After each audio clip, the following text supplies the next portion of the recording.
Capítulo 42. Si la opinión de Elizabeth se derivase de lo que veía en su propia familia, no podría haber formado una idea muy agradable de la felicidad conyugal y del bienestar doméstico. Su padre, cautivado por la juventud y la belleza y la aparente ilusión y alegría que ambas conllevan, se había casado con una mujer cuyo débil entendimiento y espíritu mezquino habían puesto fin a todo el afecto ya en los comienzos de su matrimonio. El respeto, la estima y la confianza se habían desvanecido para siempre, y todas las perspectivas de dicha del señor Bennet dentro del hogar se habían venido abajo. Pero él no era de esos hombres que buscan consuelo por los efectos de su propia imprudencia en los placeres que a menudo confortan a los que han llegado a ser desdichados por sus locuras y sus vicios. Amaba el campo y los libros, y ellos constituían la fuente de sus principales goces. A su mujer no le debía más que la risa que su ignorancia y su locura le proporcionaban de vez en cuando. Esa no es la clase de felicidad que un hombre desearía de ver a su esposa, pero a falta de... El buen filósofo solo saca beneficio de donde lo hay. Elizabeth, no obstante, nunca había dejado de reconocer la inconveniencia de la conducta de su padre como marido.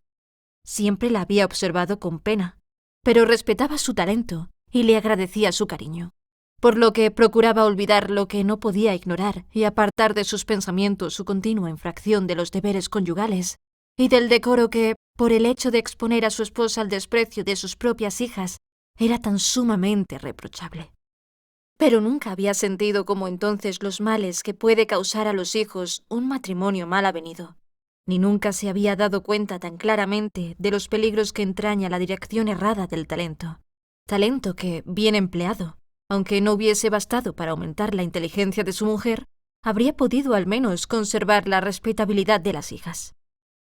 Si bien es cierto que Elizabeth se alegró de la ausencia de Wickham, no puede decirse que le regocijara la partida del regimiento.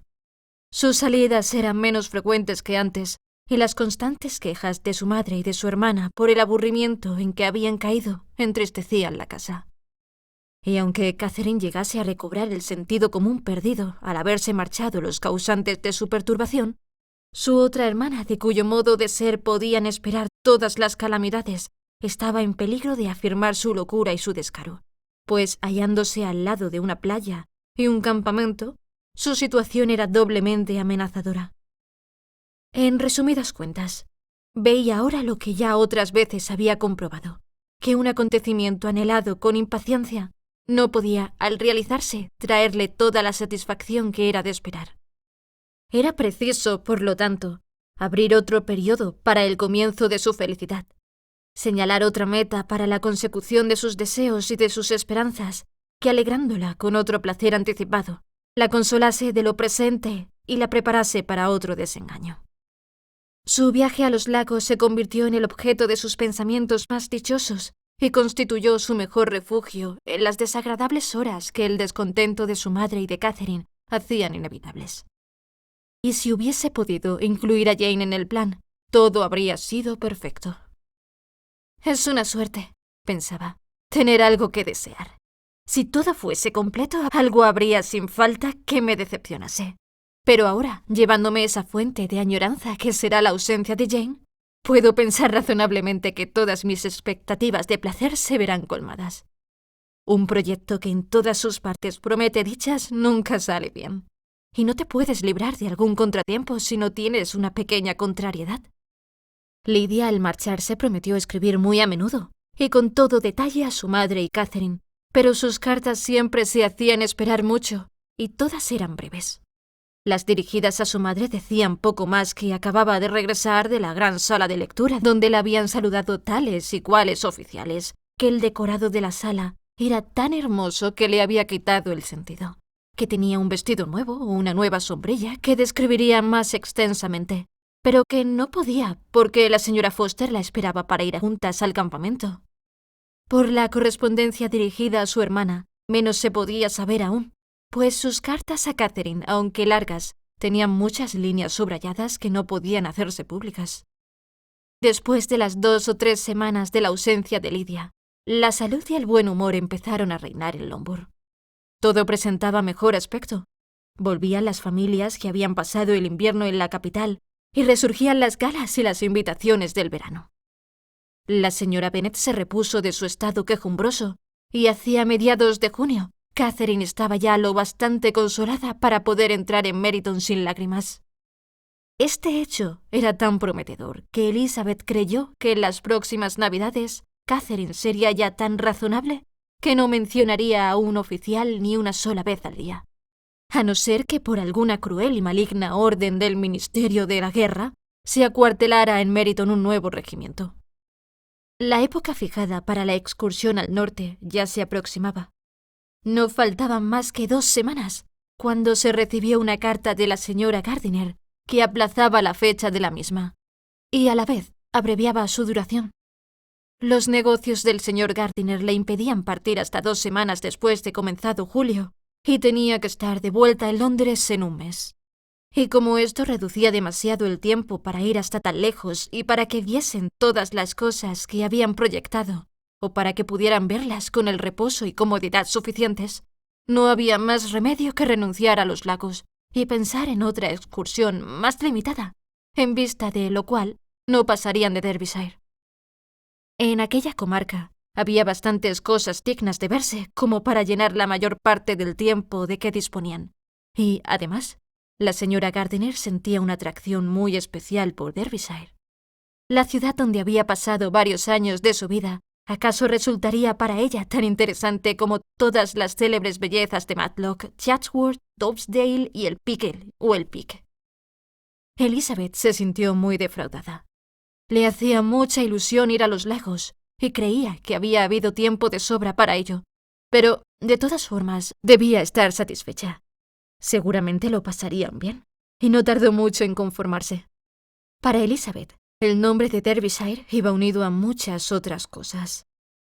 Le hacía pensar en Pemberley y en su dueño.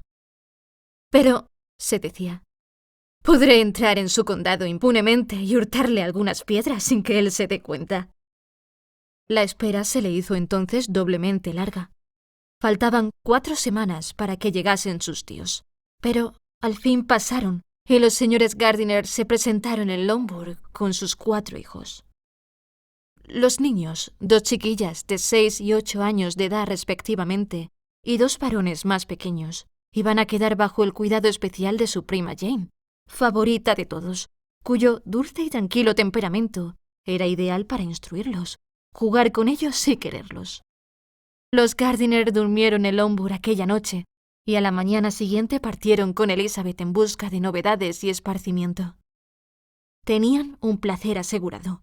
Eran los 3 excelentes compañeros de viaje, lo que suponía salud y carácter a propósito para soportar incomodidades, alegría para aumentar toda clase de felicidad y cariño e inteligencia para suplir cualquier contratiempo.